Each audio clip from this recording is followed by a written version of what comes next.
சென்னையில ஸ்மார்ட்டா டிராவல் பண்ணி மணி அண்ட் டைமை சேவ் பண்ணலாம். சென்னை ஒன் ஒரு ஆப் இருந்தா போதும். எப்படின்னு பாப்போமா? சென்னை ஒன் ஹோம் பேஜ்ல பிளான் யுவர் ஜர்னி ஆப்ஷன்ல நீங்க போக வேண்டிய பிளேஸ டைப் பண்ணுங்க.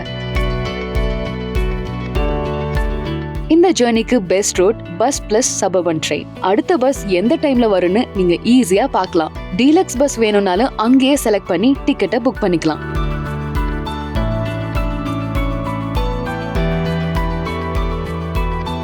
பஸ்ல இருக்கிற QR ஆர் OTP மூலமா டிக்கெட்டை வேலிடேட் பண்ணிட்டு உங்க பஸ் மோட் டிராவல் முடிஞ்சதுக்கு அப்புறம் அங்கிருந்து சபர்பன் ட்ரெயின் டிஸ்டன்ஸை பார்த்துட்டு ஸ்டேஷன் ரீச் ஆனதுக்கு அப்புறம் நீங்க புக் பண்ண அதே QR காமிச்சு டிக்கெட்டை வேலிடேட் பண்ணா போதும். இந்த ஒரே QR கோட் வச்சு பஸ் பிளஸ் சபர்பன் ட்ரெயின்ல ஈஸியா டிராவல் பண்ணலாம். ஸோ உங்க ஸ்மார்ட் போன்ல சென்னை ஒன் ஆப்பை இன்ஸ்டால் பண்ணுங்க. சென்னையில ஸ்மார்ட்டா டிராவல் பண்ணுங்க. டைம் அண்ட் மணியை சேவ் பண்ணுங்க.